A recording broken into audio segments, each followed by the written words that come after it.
This year's Megatins are actually telling us about possible future support. Now make sure you guys smash the living crap out of that subscribe button so you guys don't miss out more content. So Red Eyes is one of the major things to think about here because they reprinted Red Eyes / Dragon. Now, you might also think, well, Robbie, they reprinted, all the Metalmorph stuff. Isn't that an indicator? So Metalmorph is its own standalone deck. I don't really have much to say on that front, but the fact that we're also dealing with the Nike collab right now, and they're really emphasizing, the Joey Wheeler shoes and all that, I would not be surprised to see in Burst Protocol Red Eyes support, honestly. It makes sense to, do the double-sided marketing here. You have the Red Eyes coming off of this, you just bought Joey Wheeler shoes. Let's double down and even more on the nostalgia. Let's market Red Eye stuff to you as well. I mean, we just had the Akiza stuff in Doom of Dimensions as, a secondary selling point. So I honestly think that we could see it. The sort of guesses that we have to reach for here usually have to do with the potential for patterns and also, like a lack of support. I mean, once again, yes, we did just come off of the Metalmorph stuff, but we don't really, Red Eyes itself in its pure form doesn't really have anything going for it. And that's why I found this to be a little bit worthwhile to discuss. I don't know. What do you think we can give to Red Eyes to actually power it up? Maybe a way to bridge into the Metalmorph stuff? That wouldn't be surprising, but I guess, you could still play the Red Eyes and search for the Metalmorph. So, I mean, it does... I don't know. It's interesting. Mecha Phantom Beast. This is all because Draco set is in this set. Now... You got a double-sided discussion on this, though, because Dracosac also could be a tie-in for Dragon Roller. And we've seen that Konami notoriously was reprinting a lot of stuff in this set for Dragon Roller. Like, an actual ungodly amount of stuff for Dragon Roller. So, I'm kind of intrigued on that front, because Mecha Phantom Beast... Ever since, we lost Auroradon, the deck doesn't really have much going for it. Yeah, I mean, I saw some cool ideas like Tetherwolf coming down, making a token, and you could, link climb. It's like, oh, hey, you had the machine stuff established, but that's all the way back from the days of Halki Fibrax, And I guess the next question becomes, if we do see Mecha Phantom Beast support, do we bring Auroradon back at that point? Does that make Auroradon a card that you need to pick up then? I don't have an answer for you on this. And that's a scary thought. It really is to me. Because I don't know what you can give to Mecha Phantom Beast. Maybe an easier method to spam out some potential support. Easier token technology. I don't know. Because that engine, the levels are so weird, and also modern era support would probably be link or would have extra locks on you.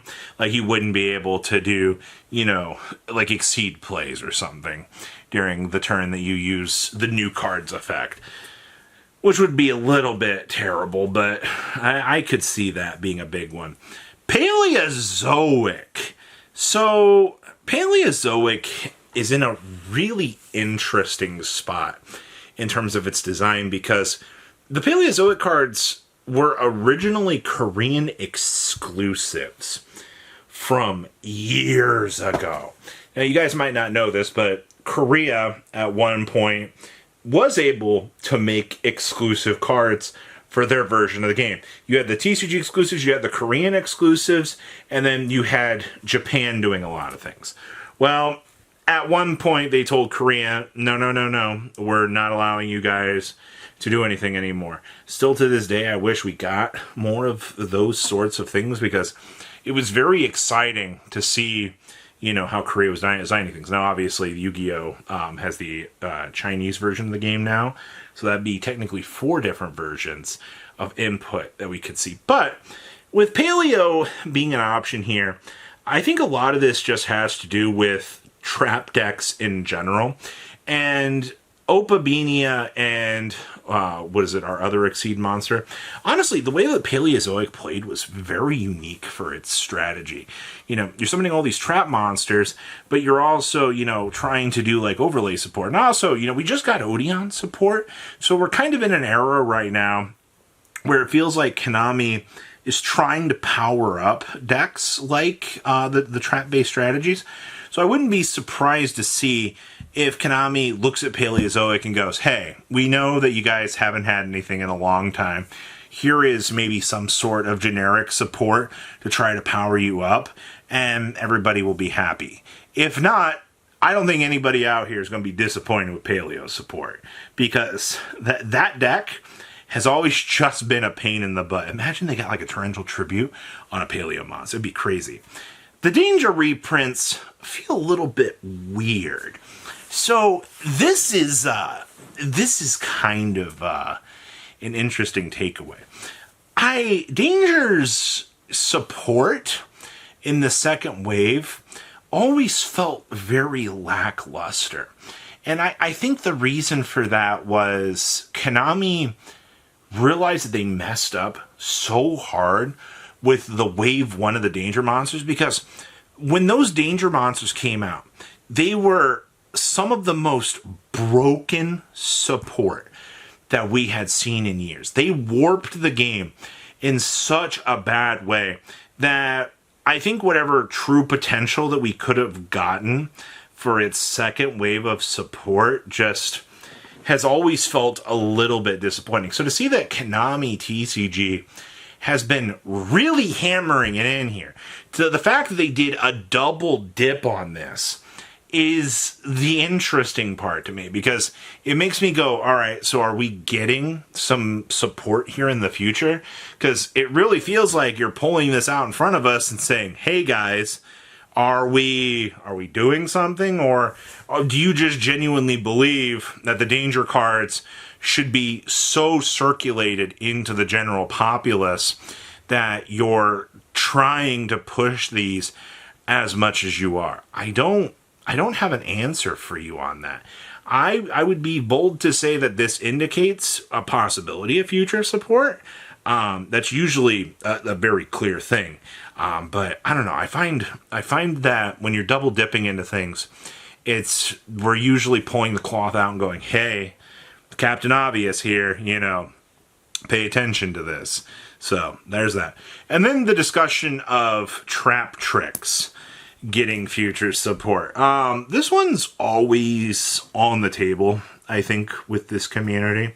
You have so many people that, once again, we're in an era where trap cards are trying to be revolutionized at this point.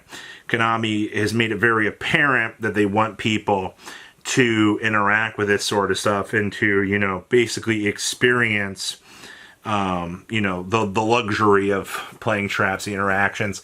And the last wave of Trap Trick support definitely proved to us that they could try to push things out. Now, that being said, I don't know what you give to Trap Tricks at this point to make them better.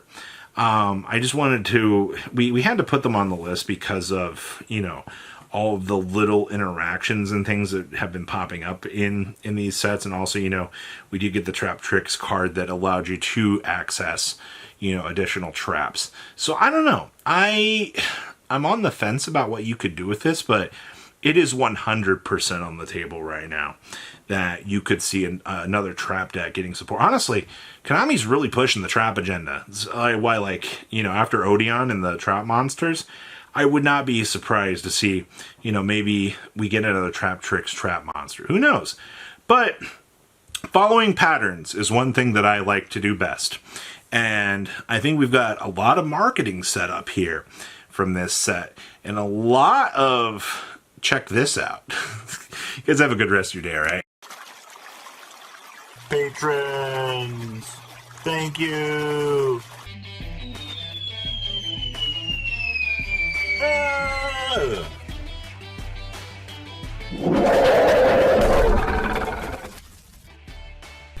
Thank you so much for watching. Check out these other videos.